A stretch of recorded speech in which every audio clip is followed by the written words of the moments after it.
नमस्कार दोस्तों, जय श्री श्याम। मैं अंकित गौतम एक बार फिर से आपका अभिजात क्लासेस पर हार्दिक अभिनंदन करता हूं, स्वागत करता हूं। दोस्तों, पिछले वीडियो में हमने बात की थी दीर्घ संधि के ऊपर और हमने जाना दीर्घ संज्ञा विधायक सूत्र क्या होता है, जो हमने पढ़ा उकारो अजस्व दीर्घ प्लोतः है।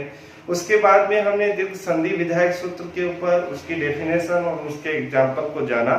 आज हम बात करते हैं स्वर संधि के जो अगला प्रकरण है, या कह सकते हैं कि स्वर संधि का जो अगला भेद है वो है गुण संधि। तो आइए दोस्तों, आज हम बात करेंगे गुण संधि के ऊपर और सबसे पहले हम जानेंगे कि गुण संज्ञा विधायक सूत्र क्या होता है, क्योंकि यहीं से हमारा पहला क्वेश्चन बनता है। तो चलिए चलते हैं, गुण संज्ञा विधायक सूत्र कौन सा है दोस्तों? गुण संज्ञा विधायक सूत्र अगर आपसे पूछा जाए तो गुण संज्ञा विधायक सूत्र क्या होगा दोस्तों? गुण संज्ञा विधायक सूत्र है अधेंग। क्या है दोस्तों? अधेंग गुणे है। गुण संज्ञा विधायक सूत्र क्या है दोस्तों? अधेंग गुणे है। ध्यान रखें, यहां से अच्छा क्वेश्चन बन रहा है कि गुण संज्ञा विधायक सूत्र कौन सा है, और आपसे ऑप्शन में देख सकता है आपको अधेंग गुणे, आद गुणे, वृद्धि रेची, या दे सकता है वृद्धि राडेच। तो आपको बताना है कि गुण संज्ञा जो विधायक सूत्र है वो कौन सा है। तो दोस्तों, गुण संज्ञा विधायक सूत्र क्या होगा? अधेंग गुणे है। क्या होगा दोस्तों? अधेंग गुणे। अतः हम कह सकते हैं या कहें कि अर्थात ए और ओ, ए ओ, ये तीन वर्ण, या हम कहें ये तीन वर्ण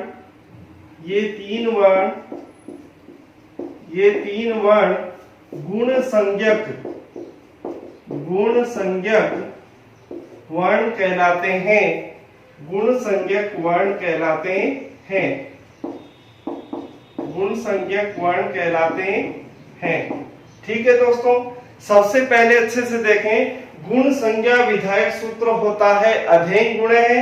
अर्थात हम कह सकते हैं ए ओ, ये जो तीन वर्ण हैं, ये तीन वर्ण गुण संज्ञक वर्ण कहलाते हैं। ये तीन वर्ण गुण संज्ञक वर्ण कहलाते हैं। यहां से दोस्तों अच्छे क्वेश्चन जो बन रहे हैं, मैं आपको प्रश्न के ऊपर लेकर चलता हूं। सबसे पहला क्वेश्चन बनता है गुण संज्ञा विधायक सूत्रम अस्ति। गुण संज्ञा विधायक सूत्रम अस्ति, और मान लो आपको ऑप्शन में दे दें, पहला ऑप्शन दे दें आद गुणे है, दूसरा ऑप्शन दे दें अधेंग गुणे है, तीसरा दे दें वृद्धि रादेच, और चौथा दे दे दोस्तों वृद्धि रेची। क्या दे दें? वृद्धि रेची। ऐसा क्वेश्चन अगर आपके आ जाए, गुण संज्ञा विधायक सूत्रम अस्ति, ऑप्शन में आपको देगा आद गुणे, अधेंग गुणे है, वृद्धि रादेच या वृद्धि रेची। आपको सही आंसर को चुनना है। तो सही आंसर क्या होगा दोस्तों? अधेंग गुणे है। क्या होगा दोस्तों? अधेंग गुणे। तो याद रखना, यदि आपसे गुण संज्ञा विधायक सूत्र पूछा जाता है तो आपको क्या बताना है? अधेंग गुणे। इसी तरीके से यहां से दूसरा क्वेश्चन बहुत अच्छा क्वेश्चन बनता है, आपको दे सकता है कि गुण संज्ञक वर्ण है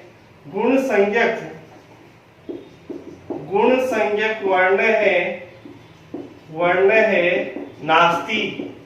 गुण संज्ञक वर्ण है नास्ति, गुण संज्ञक वर्ण नहीं है।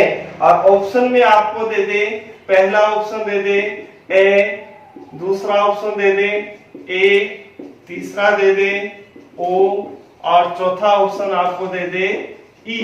आपको बताना है कि गुण संज्ञक वर्ण नहीं है, इनमें से कौन सा वर्ण ऐसा है जो गुण संज्ञक नहीं है। तो दोस्तों इसका आंसर क्या होगा, ई जो है वो गुण संज्ञक वर्ण नहीं है, क्योंकि हमने पढ़ा है अधेय गुण है जो विधायक सूत्र इसका है ए ओ। ये जो तीन वर्ण होते हैं ये तीन वर्ण गुण संज्ञक वर्ण कहलाते हैं। क्या कहलाते हैं दोस्तों, गुण संज्ञक वर्ण कहलाते हैं। अब यहाँ पे थोड़ा सा मैं इसको विस्तार से समझाऊं तो अत आ गया, ठीक है। इसके बाद में यहाँ आ रहा है, इसका जब हम विच्छेद करेंगे तो विच्छेद क्या होगा, अत और एंग, अत और एंग। अत का मतलब यहाँ पे हो गया ऐसे, और एंग आपने माहेश्वर सूत्र हमने पढ़े हैं, उनमें हमने देखा ए ई ऊणे रील रिके एओंग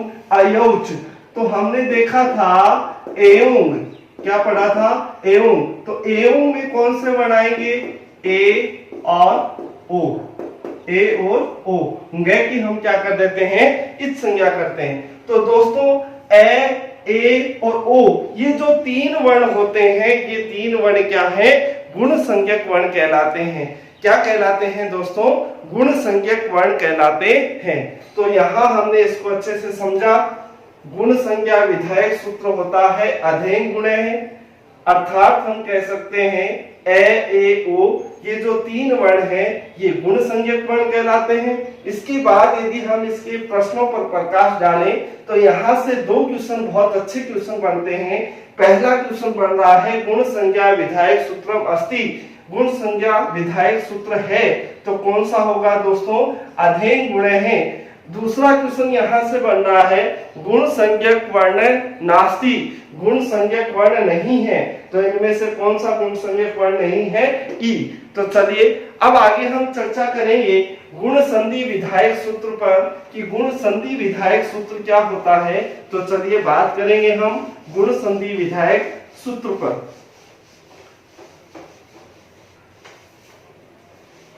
तो दोस्तों यदि आपसे गुण संधि विधायक सूत्र पूछा जाए तो गुण संधि विधायक सूत्र होता है आद गुणे है।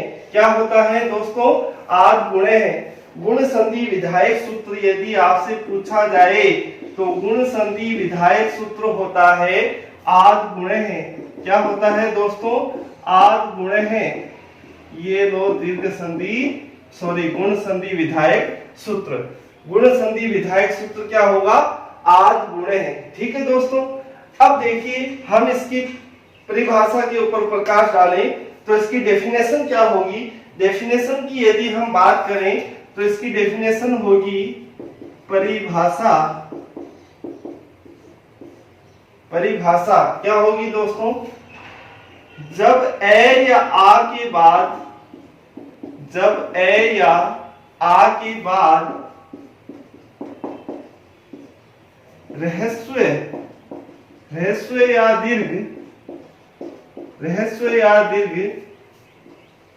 ई उ री और री, जब ए या आ के बाद रहस्व या दीर्घ ए ई उ री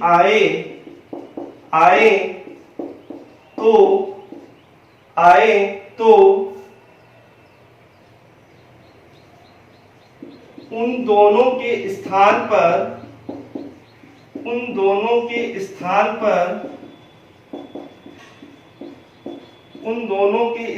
पर कर्मशः ए ओ अल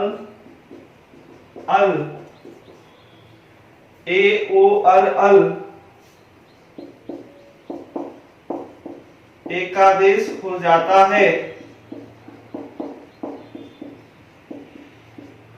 जाता है। देखिए दोस्तों गुण संधि विधायक सूत्र होता है आद गुणे, दोनों एक जैसे हैं, कंफ्यूज मत हो जाना। गुण संज्ञा विधायक सूत्र पूछे तो अधेन गुणे हैं, और गुण संधि विधायक सूत्र पूछा जाता है तो होता है आद गुणे है। क्या होता है दोस्तों? आद गुणे है। अर्थात हम इसकी डेफिनेशन लिख सकते हैं कि यदि ए या आ के बाद ह्रस्व या दीर्घ ई उ री री आए तो उन दोनों के स्थान पर क्रमशः ए ओ अल एकादेश हो जाता है। तो देखिए, यदि मैं इसको थोड़ा सा आपको इस तरह से समझाना चाहूं, देखिए हम बात करते हैं, यदि इस तरीके से समझे, यदि ए या आ के बाद, यदि ए या आ के बाद क्या आ जाए दोस्तों? ई या बड़ा ई आ जाए। हम ये भी कह सकते हैं ए के बाद ई आ जाए, क्योंकि जहां ई आता है वहां उसका दीर्घ रूप अपने आप स्वीकार हो जाता है। ए या आ के बाद ई या बड़ा ई आता है तो हम क्या एकादेश कर देते हैं दोस्तों? ए एकादेश कर देते हैं। क्या कर देते हैं? ए एकादेश कर देते हैं। दोस्तों बात आती है एकादेश के ऊपर। तो कल हमने चर्चा की थी एकादेश किसे कहा जाता है। तो एकादेश होता है पूर्व जो वर्ण होता है और जो पर वर्ण होता है उन दोनों के स्थान पर एक वर्ण हो जाना, उन दोनों के स्थान पर एक वर्ण हो जाना, उसको हम क्या कहते हैं? एकादेश। मतलब दो का एक आदेश हो जाना। ठीक है। इसी तरह हम बात करें कि ए या आ के बाद उ या बड़ा उ आए तो वहां क्या होता है दोस्तों?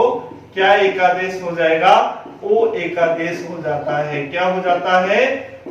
ओ एकादेश हो जाता है। यदि मैं बात करूं ए या आ के बाद, ए या आ के बाद री आए तो दोस्तों क्या हो जाता है? क्या हो जाएगा? अर एकादेश हो जाता है। क्या हो जाता है दोस्तों? अर एकादेश हो जाता है। और यदि इसी को लिख दें, ए या आ के बाद री वर्ण आए, री का दीर्घ रूप नहीं होता है तो वहां क्या एकादेश हो जाएगा? अल एकादेश हो जाता है। क्या हो जाता है दोस्तों? अल एकादेश हो जाता है। ये हो गई हमारी गुण संधि। कि गुण संधि क्या होती है? आद गुण हमने इसका विधायक सूत्र देखा। ए या आ के बाद ई या बड़ा ई आता है, ए या आ के बाद ई या बड़ा ई आता है तो वहां पर ए एकादेश हो जाता है। और यदि ए या आ के बाद, यदि ए या आ के बाद उ या बड़ा उ आए तो वहां ओ एकादेश हो जाता है। ए या आ के बाद री या बड़ा री आता है वहां अर एकादेश हो जाता है। और री आता है तो वहां अल एकादेश हो जाता है। चलिए दोस्तों, अब हम नजर डालते हैं इसके एग्जाम्पल पर, बात करेंगे इनके एग्जाम्पल के ऊपर और समझने का इसको प्रयास करेंगे।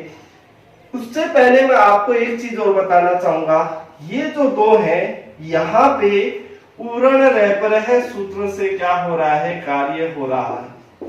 उरण रैपरह सूत्र से क्या हो रहे हैं? संधि कार्य हो रहा है। यहाँ पर कौन से सूत्र से संधि कार्य हो रहा है दोस्तों? यहाँ पर उरण रैपरह सूत्र से संधि कार्य हो रहा है।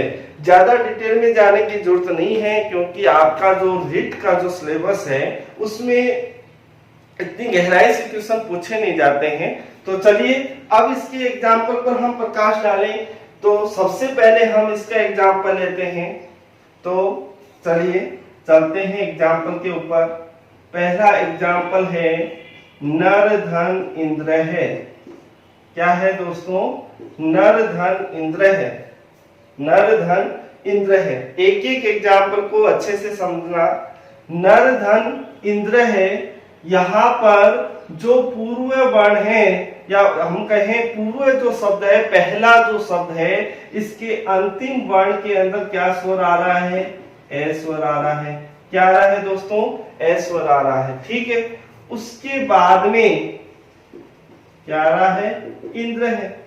क्या आ रहा है दोस्तों? इंद्र है। नर, इसमें से हमने ए स्वर को बाहर निकाला, आगे ई आ रहा है। अब देखना, नर, ए या आ के बाद ई या बड़ा ई आता है। ए या आ के बाद पूर्व जो पद था उसका अंतिम वर्ण हमने क्या निकाला, ए निकाला, और जो दूसरा शब्द है उसका पहला वर्ण क्या है, ई है। और हमने पढ़ा है, हमने क्या पढ़ा है दोस्तों कि पूर्व वर्ण और परवर्ण, पूर्व वर्ण और परवर्ण दोनों मिला के यहाँ पर क्या बनता है, संधि वर्ण बनता है। क्या बनता है दोस्तों कि पूर्व वर्ण जो होता है और जो परवर्ण है उसको मिलाकर यहाँ पे क्या बनता है, संधि वर्ण बनता है। तो दोस्तों ए आ रहा है और ए के बाद में क्या आ रहा है, ई आ रहा है। तो यहां पर इन दोनों की जगह क्या एक आदेश हो जाएगा, ए एक आदेश हो जाएगा। क्या हो जाएगा दोस्तों, ए एक आदेश हो जाएगा। क्या हो जाएगा, ए आगे है द। जब इनका योग करेंगे तो न रे में ए स्वर को मिलाने पर रे बन जाएगा और इस तरह से ये बना नरेंद्र है। समझ में आया दोस्तों। इसी तरह से हम अन्य एग्जाम्पल अगर लें तो हम बात करेंगे, देखना दूसरे एग्जाम्पल की यदि हम बात करें तो दूसरा एग्जाम्पल क्या होगा, यहां से लेते हैं परधन उपकार है, परधन उपकार है। क्या है दोस्तों, परधन उपकार है। तो यहाँ पर जब संधि विच्छेद किया हमने, संधि विच्छेद करने के बाद जब इसका संधि युक्त पद बनाएंगे तो देखेंगे कौन सी संधि यहाँ पर हो रही है। तो जो पूर्व पद है उसका अंतिम वर्ण रे है, रे में से हमने ए स्वर को बाहर निकाल दिया, आगे आ रहा है उ, आगे है कार है। ठीक है दोस्तों, रे आ गया, रे हलंत है। रे क्या है दोस्तों, रे हलंत है। रे क्या है दोस्तों, हलंत है। अब हम क्या करेंगे, यहाँ पर देखें ए आ रहा है, ए के बाद में क्या आ रहा है, उ आ रहा है।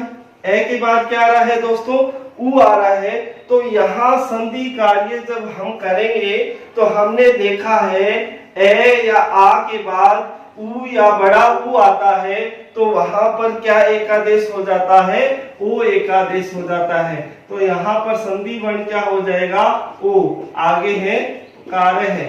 अब देखिए रे में ओ स्वर को मिलाने से रो बनेगा। इस तरह से ये शब्द बना परोपकार है। क्या बना दोस्तों, परोपकार है। क्या शब्द बनेगा दोस्तों, परोपकार है शब्द यहाँ पर बनेगा। और हम जानेंगे कि आगे कौन सा एग्जाम्पल लेंगे। अब री का एक एग्जाम्पल हम लेने जा रहे हैं। तो देखिए री का एग्जाम्पल,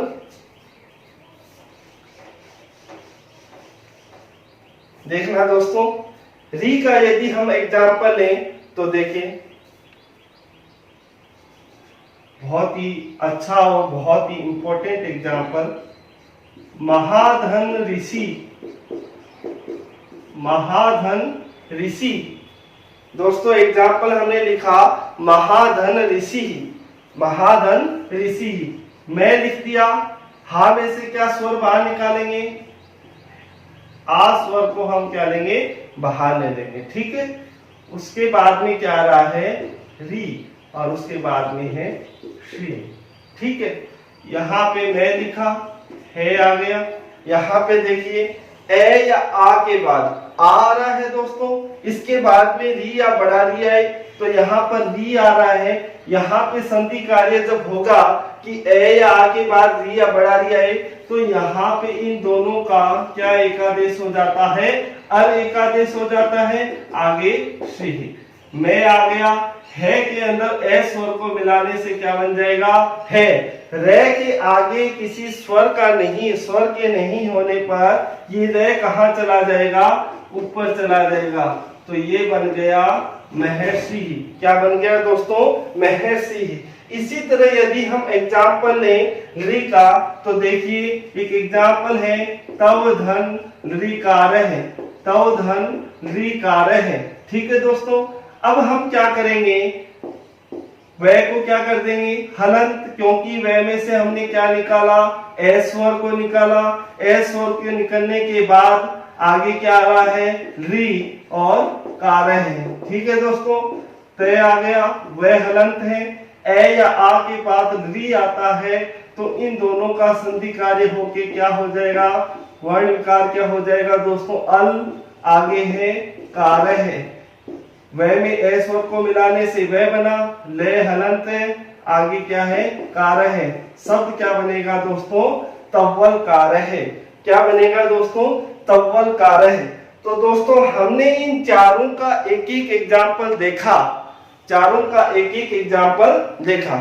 अन्य एग्जाम्पल पर हम चर्चा करेंगे, उससे पहले हमारे सामने गुण संधि का एक निष्कर्ष निकल रहा है, और वो निष्कर्ष यदि हम बात करें तो हम कह सकते हैं कि गुण संधि की पहचान क्या होगी। गुण संधि की पहचान अगर बात करें, गुण संधि की पहचान क्या होती है, तो हम कह सकते हैं दोस्तों कि यदि ए या आ के बाद, यदि ए या आ के बाद ई या बड़ा ई, ठीक है, ऊ या बड़ा ऊ, री या बड़ा री, या री आए, ए या आ के बाद यदि आपको ई ऊ री दिखाई देते हैं, तो वहां पर दोस्तों गुण संधि मानी जाएगी। वहां पर कौन सी संधि होगी दोस्तों, गुण संधि होगी। चलिए अब हम चलते हैं आगे, और एग्जाम्पल हम देखते हैं, तो देखना अच्छे से।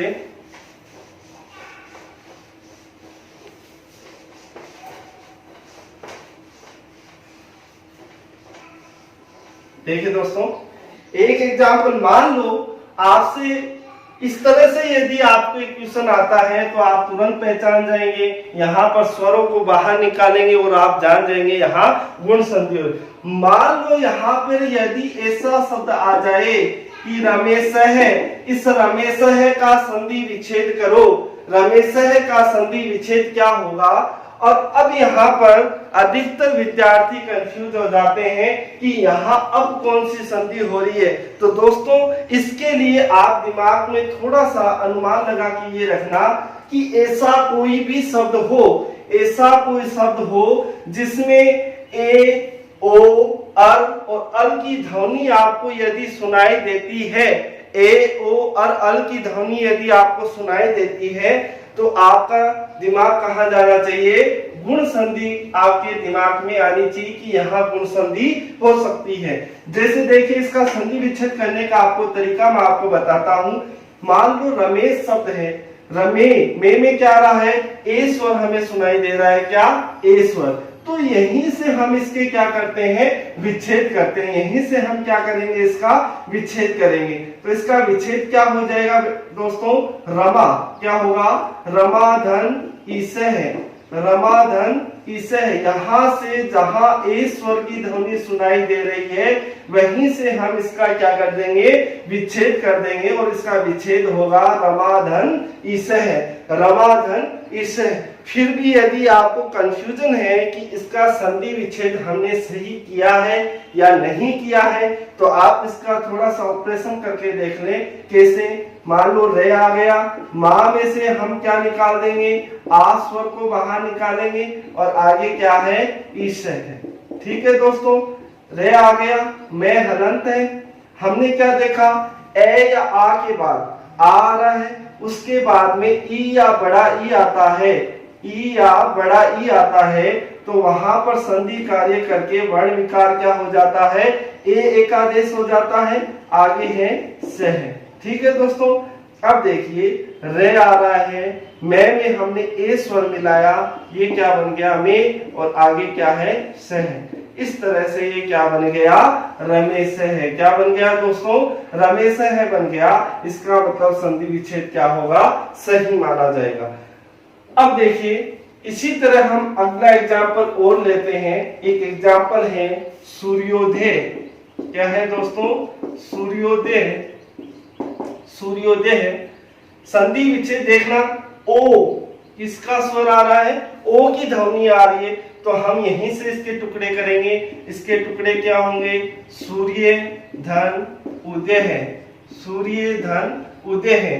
ठीक है, ये क्या हो जाएगा, हलन, क्योंकि इसमें से हमने ए स्वर को बाहर निकाल दिया, आगे उ आ रहा है, आगे दे है। ठीक है, सु।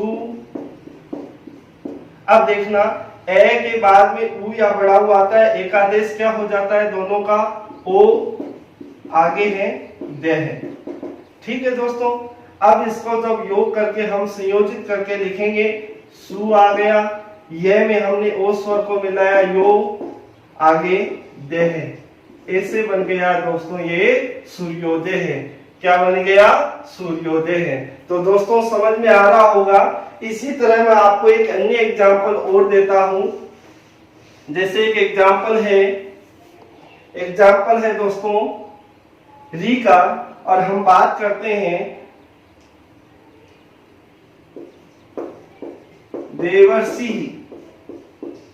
देवर्षि। ठीक है दोस्तों, इसका हम संधि देखिए, महर्षि, देवर्षि, सप्तर्षि, आप इनका जब उच्चारण करेंगे देवर्षि, तो आपको किसका ध्वनि सुनाई देगी, अर की ध्वनि सुनाई देगी। देवर्षि, महर्षि, अर की ध्वनि आपको सुनाई देगी। ए ओ अर अल की यदि आपको ध्वनि सुनाई देती है, आवाज निकलकर बाहर आती है, तो आप समझ जाना यहाँ कौन सी संधि होगी, गुण संधि होगी। और ए कहां से निकल रहा है, यहां से, यहीं से इसके संधि विच्छेद हम करेंगे तो क्या हो जाएगा, देवधन ऋषि। क्या होगा दोस्तों, देवधन ऋषि। देखना वह हलंत हो जाता है, क्योंकि वह में से हम ए स्वर को बाहर निकालेंगे, आगे री आ रहा है और फिर आगे श्री है। ठीक है दोस्तों, दे वह हलंत है, ए या आ के बाद री आता है या बड़ा री आता है, तो उन दोनों की जगह क्या एकादेश हो जाता है, अर एकादेश हो जाता है। आगे क्या आ रहा है दोस्तों, श्री। ठीक है, अब यदि हम इसका शब्द बनाएंगे तो देखना, दे आ गया, वह में हमने एस स्वर को मिलाया, वह बन गया। रे के आगे स्वर के नहीं रहने पर ये रे कहाँ चला जाएगा, ऊपर चला जाएगा। इस तरह से ये बन गया दोस्तों देवर्षि। क्या बन गया, देवर्षि। इसी तरह हम एक एग्जाम्पल और लेते हैं, और एग्जाम्पल है हमारा, एग्जाम्पल है मम्मल कारह। क्या है दोस्तों, मम्मल कारह है। एग्जाम्पल है मम्मल कारह है, और संधि विच्छेद इसका होगा मम्मल। देखिए अल की ध्वनि आ रही है दोस्तों, किसकी ध्वनि आ रही है, अल की। और हमने क्या पढ़ा है, जहां ए ओ और अल की ध्वनि सुनाई देगी वहां कौन सी संधि करेंगे, गुण संधि। तो मम धन लिरिकार है। क्या होगी दोस्तों, मम धन लिरिकार है। कैसे बना, मैं हलंत हो जाएगा, इसमें से ए स्वर को बाहर निकाल देंगे, आगे क्या आ रहा है, लिरिकार है। क्या आ रहा है दोस्तों, लिरिकार है। मैं हलंत किया, ए के बाद में री आ रहा है, तो ए या आ के बाद री आने पर क्या एकादेश हो जाता है, अल एकादेश हो जाता है। और आगे क्या होगा, कार है। क्या है दोस्तों, कार है। तो क्या शब्द बनेगा, दोस्तों, मैं में हमने ए स्वर को मिलाया, मैं बना। ले के आगे स्वर न रहने पर ले आधा, आगे है कार है। तो दोस्तों शब्द बना हमारा मम्मल कार है। क्या बना दोस्तों, मम्मल कार है। यदि ये शब्द सही बनता है तो समझें कि आपका संधि विच्छेद क्या है, सही है। तो दोस्तों हमने चर्चा की आज गुण संधि के ऊपर। सबसे पहले हमने देखा गुण संज्ञा विधायक सूत्र क्या होता है, हमने बात की अधेय गुण है, ए ओ, ये जो तीन वर्ण होते हैं ये गुण संज्ञक वर्ण कहलाते हैं। क्या कहलाते हैं दोस्तों, गुण संज्ञक कहलाते हैं। उसके बाद में हमने चर्चा की यहाँ से क्वेश्चन किस तरह का पूछा जाता है। उसके बाद में हम बात कर रहे थे कि संधि कार्य कैसे हुआ। हमने देखा संधि विधायक सूत्र क्या होता है, 8 गुण होता है। उसके बाद में इसकी डेफिनेशन पर प्रकाश डाला। इसकी डेफिनेशन होगी ए या आ के बाद यदि इक वर्ण का कोई वर्ण हो, इक प्रत्याहार में आने वाले कोई वर्ण हो, तो वहां पर हम उन्हें क्रमशः ए ओ अल एकादेश कर देते हैं। उसके बाद में एक एक करके हमने इनके एग्जाम्पल को देखा और लास्ट में हमने यही निष्कर्ष निकाला कि गुण संधि की पहचान ये होती है कि ए या आ के बाद यदि ई या ई, उ, री या री का योग होता है वहां कौन सी संधि होगी, वहां गुण संधि मानी जाती है। कौन सी संधि मानी जाती है दोस्तों? गुण संधि। तो आज हमने बात की गुण संधि के ऊपर। दोस्तों उम्मीद करता हूं आपको समझ में आया होगा। यदि फिर भी इससे संबंधित कोई भी क्वेश्चन आपके दिमाग में है या आपको समस्या उत्पन्न हो रही है तो आप कमेंट बॉक्स में जाकर कमेंट डालें और अगले जो लेक्चर अपना आएगा आपके प्रश्न का समाधान यहाँ पर किया जाएगा। दोस्तों उम्मीद करता हूँ वीडियो अच्छा लगा होगा। अच्छा लगा हो शेयर करें, लाइक करें और सब्सक्राइब करें। जय श्री राम।